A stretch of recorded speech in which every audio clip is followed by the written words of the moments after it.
welcome class third.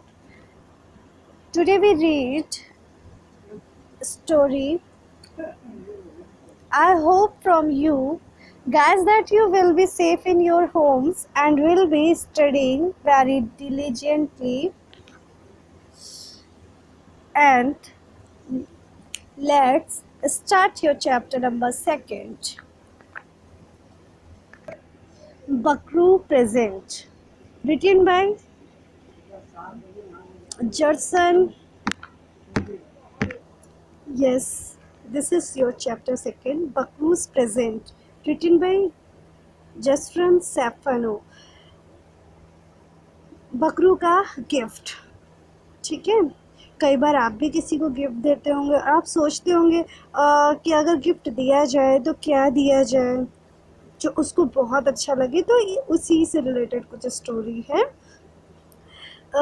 A boy named Pakru lived in peaceful village far in the mountains. A river followed down the mountain and ran through the village.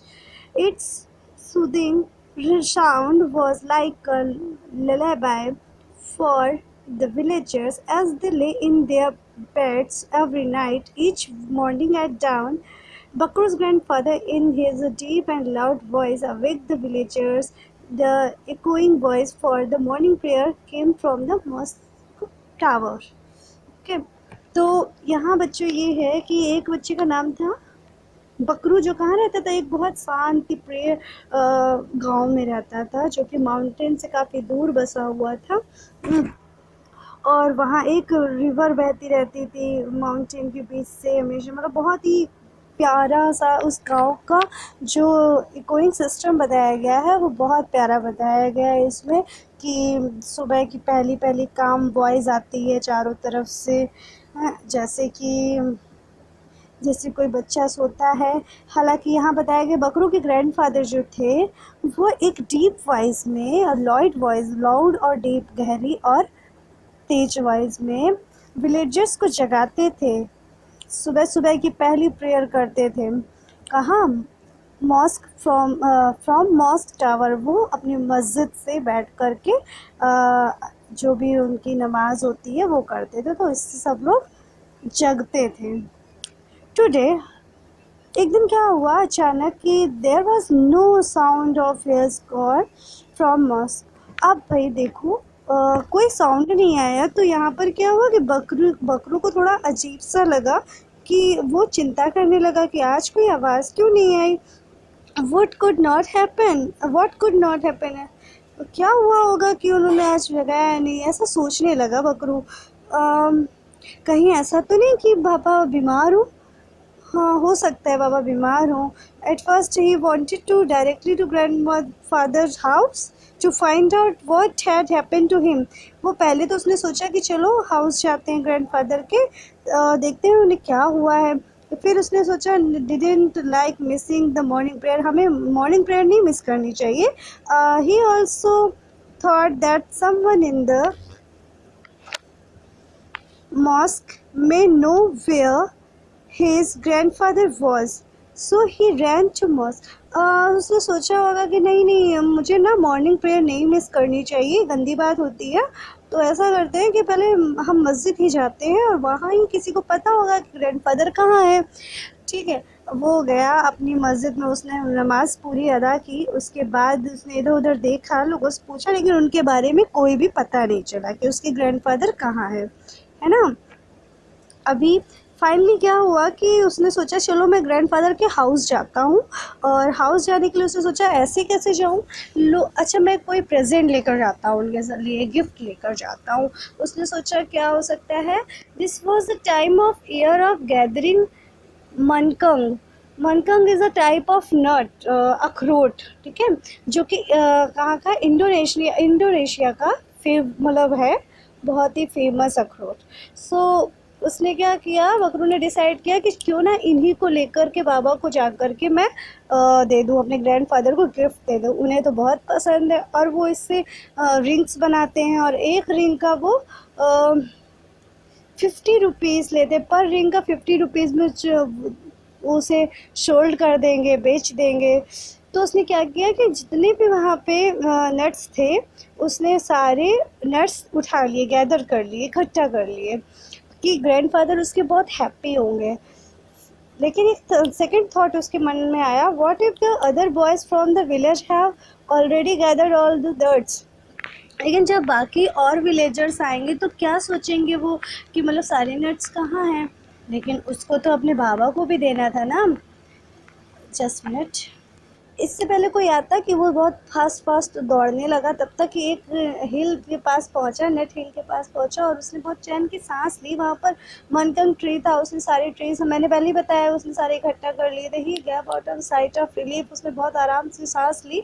He was delighted to see the ground covered with nuts. उसने देखा क्या कि सारे पेड़ के नीचे कितने nuts पड़े हुए हैं। उसे इकट्ठा करने का उसके मन में पहले विचार आया था, अच्छा बाद में उसने इकट्ठा किए हैं। Singing merrily, Bakru gathered the nut in the sarong.